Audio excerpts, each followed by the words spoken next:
Welcome to our Astro weather report. We're going to be pulling up genetic matrix so we can give you a snapshot of the sky as we are looking at it right now, as we are experiencing it right now. Here it is. We have a reflector chart. So after a long time where we had a 360 defined with those two centers defined, we're now all open centers. A lot of things moving through. And at the same time, you can see we have a lot of planets retrograde.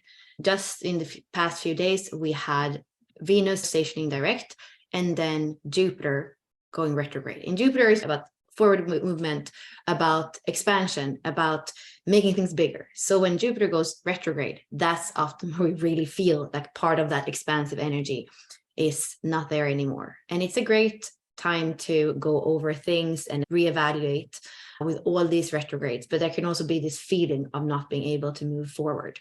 We have the moon in Gemini for the next 2.5 days. So we're going to have some of that energy that is a little bit more versatile, moving, connecting. We also have a conjunction between the sun in 64 and Mercury retrograde in 64. So there's definitely some things that are illuminated that have to do with our understanding, our communication, our ability to analyze and come to conclusions with things and also express them. Yay! We're going to have the potential and possibility to go inward. And a lot of what the confusion, if we can't sit with the confusion, we end up trying to take action either by thinking about it, trying to create a pattern, or going to ask somebody what they think, or like some external movement outward. But what Mercury retrograde is actually telling us to do is to turn inward. The 47 is the harmonic gate of the 64. It's not currently activated right now by any of the planets. However, it is contributing to the 64 as it is part of the codon ring of alchemy and the harmonic gate. The 47 is all about deepening into the oppression, into the suffering, so that you can see the pattern in the karma and liberate some of the light. And a lot of that illumination comes through this interplay between the 64 and the 47. We are literally transmuting, transforming our karma, but we've got to look inward to see what are the patterns I'm playing out in my relationships, in my relating, in my business, in my blah, blah, blah, all these different patterns, so that we can transform them and change and grow. And the 64 is all about imagining also what's possible. It is the artist archetype. So we are here to create a new reality with that. It's called before completion, even though it's the 64th hexagram gene key gate. It is literally at the precipice of transformation, transmutation. It's at the precipice of the next change. It's at the threshold. And so confusion is going to come before we know the outcome. And we have to trust and enter into the mystery and see what kind of new potential emerges. Instead of saying, I know it needs to be this, don't be certain about anything in this moment unless illumination occurs and you're like, whoa, okay, this is what it is. And are you trying to force illumination? And then you figure out a pattern. You're like, I'm going to go with that. But is that the pattern? Or is it that you can't sit with the confusion long enough for it to actually emerge? And only time will tell what's happening here, what's going on here for you and for others. Yeah, it's about the material plane because we have earth signs. So Virgo is an earth sign, Taurus is an earth sign, and Capricorn. So we have retrograde Pluto, retrograde Jupiter, and then retrograde Mercury. And they are speaking in this kind of trine between the earth elements. We also have Uranus there that's asking us to simplify in the 23. It seems like right now, if we simplify and we look at the things that really have value for us on the earth plane, that is how we can make quantum leaps. Uranus is about quantum leaps.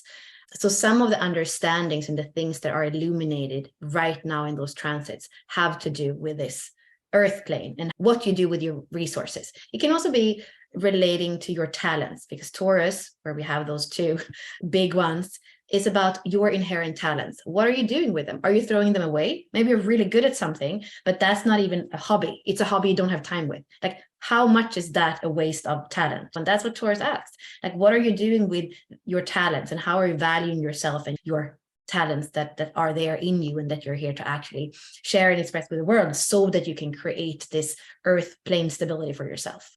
Yeah. And if transformation is happening for you on the financial plane and realm, then like feel into that deficit, that lack, that whatever's happening with that little dip, and see like, what can I align with? Because maybe there's a misalignment happening. Maybe there's something that needs to be transformed and there's a new way of operating here.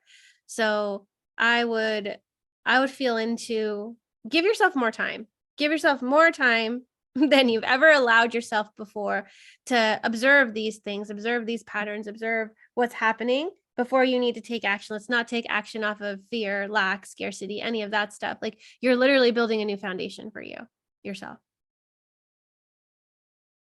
Yeah, I wanted to check the pearl right now. If you have genetic matrix, you can go to quick chart and you can go to see the sky right now. So you actually don't have to go to the gene keys. Yay! To do a whole new chart, and you go down to gene keys here, and it will show you for right in this moment both the body graph, but you have to take off the red if you don't want to use the design date. And then in the gene keys, of course, we use both. So here you can see that really the law for all of us to follow now is that second gene key. It is to embrace what is, and also embrace the change in the trials and errors that are there. And then a little bit more on an everyday basis, this is the same as last week, we have that other Taurus gate. So both are in Taurus, and here's more about the nurturing and the dynamics between other people and you, people that you know, people in your office, people in your family. That's important. But both of them are speaking about talents, the earth plane, and nurturing.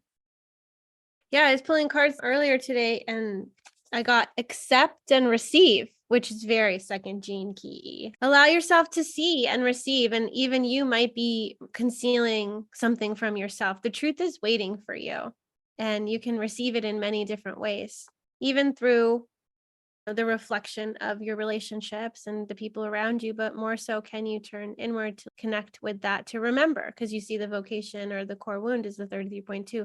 Let's not deny ourselves that opportunity we have here to remember. Yeah. And second line day, so lots of possibility of mirroring with the other, the cross of consciousness with 64, 63, 35, and 5. Good luck today. And with the rest of the artist transit, we'll see you tomorrow for another episode where we give you more of what's alive in the sky, what you can use to help your own transformation and to help you move deeper into imagination and illumination, particularly in this transit. So thanks for joining us. Bye.